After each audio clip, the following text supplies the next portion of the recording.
Dear मित्रों, अब हम रूस के राष्ट्रपति व्लादिमीर पुतिन के विश्व विजयी ब्रह्मास्त्र का विश्लेषण करेंगे। पुतिन ने एक ऐसी मिसाइल बनाई है जो अजेय है, अपराजय है और अंतहीन है। यूक्रेन युद्ध को लेकर नाटो देश और रूस के बीच तनाव बढ़ रहा है। इसी वजह से माना जा रहा है कि पुतिन ने इस मिसाइल टेस्ट के जरिए नाटो देशों को अपनी ताकत से जुड़ा सख्त पैगाम दिया है। यह मिसाइल रूस के लिए इतनी महत्वपूर्ण है कि खुद आर्मी चीफ ने पुतिन को इस टेस्ट से जुड़ी जानकारी दी है। रूस के आर्मी चीफ ने पुतिन को जो जानकारी दी उसके अनुसार अपने टेस्ट के दौरान यह मिसाइल 15 घंटों तक हवा में रही थी और इसने 14,000 किलोमीटर का फासला तय किया था।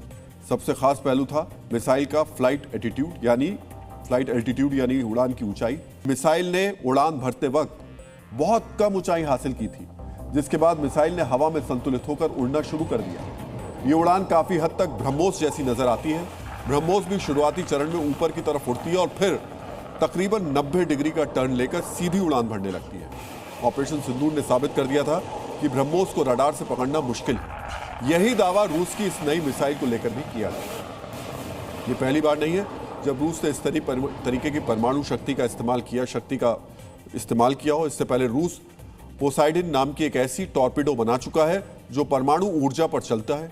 मिसाइल की तरह टॉर्पीडो के अंदर भी एक छोटा परमाणु संयंत्र लगा है, यानी अगर रूस की नेवी इस टॉर्पीडो को एक बार फायर कर दे तो पानी का ये रॉकेट तब तक दुश्मन का पीछा कर सकता है जब तक उसे तबाह ना कर दे। इस विश्लेषण की शुरुआत में हमने आपको बताया था कि मिसाइल टेस्ट के जरिए पुतिन का मकसद नाटो सदस्यों को पैगाम देना है। इस पैगाम की वजह है यूक्रेन को नाटो सदस्यों का लगातार समर्थन। इस मिसाइल टेस्ट के बाद ट्रंप ने कहा कि उन्हें भरोसा है कि रूस उनके साथ किसी किस्म का खेल नहीं खेल रहा है, जबकि नाटो के महासचिव का कहना है कि रूस अब कमजोर हो गया है और यूक्रेन को हमारा समर्थन ही रूस की शिकस्त की वजह बनेगा। शायद पुतिन भी ये समझ चुके हैं कि ट्रंप भले ही उनकी बात सुनना और समझना चाहते हैं, लेकिन नाटो के सदस्य किसी भी कीमत पर रूस की हार चाहते हैं।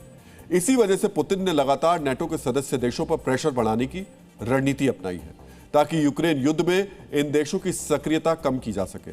जब एटमी रिएक्टर वाली सुपर मिसाइल का टेस्ट कामयाबी के साथ पूरा हुआ तो इशारों में पुतिन ने बता दिया यह मिसाइल सिर्फ टेस्ट के लिए नहीं है बल्कि तैनाती के लिए भी तैयार की गई है। पुतिन के बारे में कहा जाता है कि वो पहले अपने विरोधी को अलग अलग संकेतों से चेतावनी देते हैं। पिछले महीने रूस के ड्रोन पोलैंड की वायु सीमा में घुस गए थे।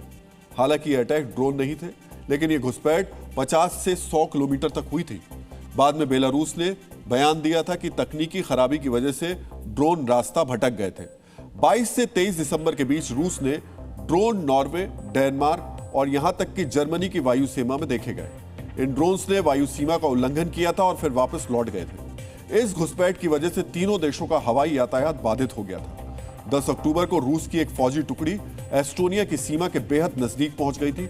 हालांकि रूस ने इस मौजूदगी को रूटीन गश्त बताया था, लेकिन एस्टोनियाई सेना हाई अलर्ट के मोड में आ गई थी। इस किस्म की छोटी मोटी घुसपैठ और गश्त के जरिए रूस की फौज बार बार यही संदेश दे रही है कि पूर्वी यूरोप के नाटो सदस्य अब यूक्रेन के युद्ध से हाथ पीछे खींच लें। पुतिन कई मौकों पर कह चुके हैं कि यूक्रेन में स्पेशल सैन्य ऑपरेशंस को कामयाब बनाना उनकी सबसे बड़ी प्राथमिकता है। युद्ध के 3 साल हो चुके हैं, रूस को बढ़त मिली है लेकिन विजय नहीं। इसी वजह से पुतिन अब बड़े हथियारों को धार दे रहे हैं ताकि उनके विरोधी ये समझ पाएं कि यूक्रेन में अपने मिशन से पुतिन रत्ती भर पीछे नहीं हटेंगे।